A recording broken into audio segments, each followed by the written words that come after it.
I'll make this a little informative. This will be quick though, because I didn't do this in the guide, so I'll go over it briefly here, and I'll make sure I'll highlight this. So, a few people have been asking me on email and YouTube how I build my character, and so now I can actually make a quick little tidbit about the gear that I pick. All right, so let's go down the list. All right, so as you can see, I prioritize defense over everything. Originally, I prioritized the stamina cost reduction and then attack. And then my logic for defense was if I'm playing Lawbringer right, I won't need to defend. But there are just too many instances in fights where you have to take damage, where you're executing somebody or you grab somebody, you're taking damage. And the Lawbringers have a lot of health. So what I can make their health pool the most valuable by essentially maxing out defense. So I changed my mind. Stamina cost reduction is an important loss to have. But now, rather than me being a better player and not taking hits, I'm going to be the better player by managing my stamina as much. Attack does not need to be the main priority at all. It shouldn't be as a Lawbringer, but it definitely cannot be as low as stamina cost reduction is. The attacks that you do have to at least be at its base stat. I would say even higher as it is now, because people will play defensively, so you need the damage to do pretty much the same amount of damage that it would do if gear was off. So this is now my cemented place. I suggest you guys give that build a try, as I don't see Lawbringers building it that way. Even I wasn't. Here, it's kind of self-explanatory. Revenge game by defense. You want to be in revenge mode all the time because you need the stamina so that you can do zone attacks. You don't want to do zone attacks without revenge, especially if you go my route, as it's going to cost a whole lot of stamina. Feat cooldowns, not that important because your level 4 feat has a nice cooldown already, and you're not going to be relying on that too much to succeed anyways. Your heal ability is nice, but you're not going to be using your heals if you're playing right, so they stack, which essentially doesn't mean you can just burst all 4, but it reduces the cooldown to about 5 seconds, I believe.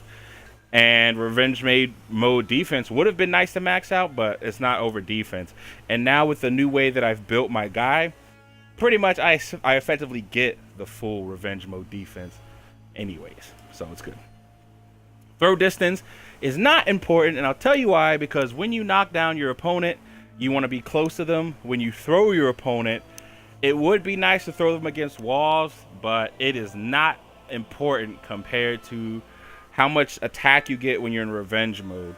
And I prioritize gaining revenge over the stats. But when you revenge mode quickly and you throw that first top heavy attack, it is going to decimate all the assassins pools, because they don't build for defense. It wrecks them. So kind of an easy one here, but throw distance, I'm not too sure if it affects your running lunge. Even if it did though, I don't think it's that important. I hear about the debuff resistance. Aside from the bug, its intended use can completely mitigate bleeds and poisons, which is pretty useful. But I'm going to say that as a general stat, it's not important still. So it's wise to make a helmet that maxes out debuff resistance. And I would probably prioritize it over exhaustion recovery. Exhaustion recovery isn't that important of a stat. In fact, I'm actually considering making debuff resistance the second stat, as if you're really good at managing your stamina, then you'll never be exhausted. But since my stamina cost reduction is so low, I probably will find myself exhausted, and so the recovery may be nice.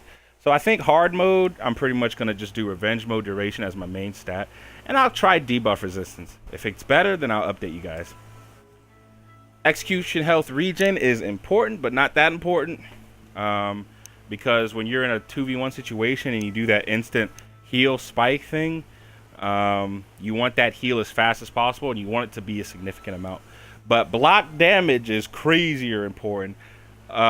Even though people can defend against you and parry your heavy attacks, if they don't, that damage is more damage. But I'm being honest with you guys, full disclosure.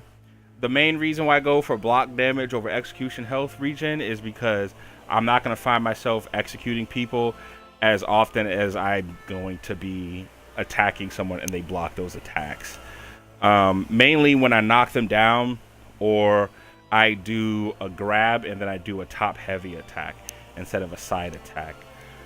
But in that situation, going for the side attack is better because it's free. So block damage, I max it out just because when it does take effect, I want it to be the most effective as it can be. Sprint speed, not important for me. I'm a rook, so I'm mostly stationary. Would be nice to have the sprint speed, to get to that point, because I'm a rook who goes for the furthest point, for the time being at least. But generally speaking, it's not that important, especially in elimination. Block damage resistance is very important, but stamina regeneration is the most important. Even more so with my new change to reduce the cost reduction buff that I would get through gear. So stamina regeneration is important. Block damage resistance is very important because I'm going to be blocking and attacking, blocking and attacking. But block damage resistance only applies to heavies, so I'm not even going to benefit from it all the time, as most people who are attacking me with lights. Still important though. Revive speed is really good if you want to build a protected revive lawbringer, maybe, so that you'd be like a support lawbringer. It'd be a fun build to try. And now that I recently bought the stimulus steel package, I may just go out and make that pretty much support lawbringer build. Maybe fun. I believe that's it. Yep, that's it. Let's show off my lawbringer real quick.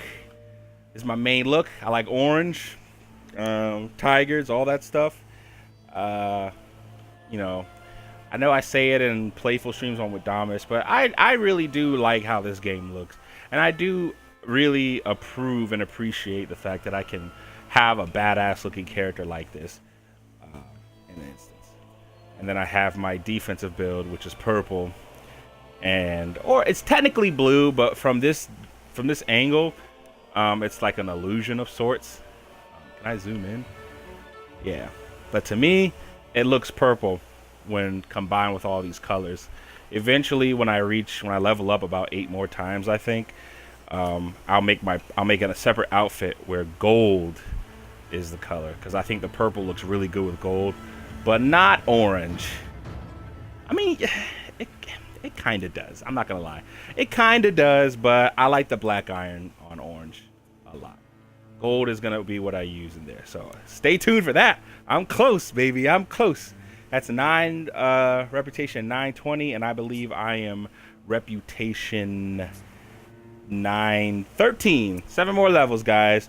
Hope you guys are around when I go for that. I am shooting for reputation 30, but it's not my main priority right now. I got other games, but I'll maintain streaming 9 o'clock Eastern, guys. So until the next time.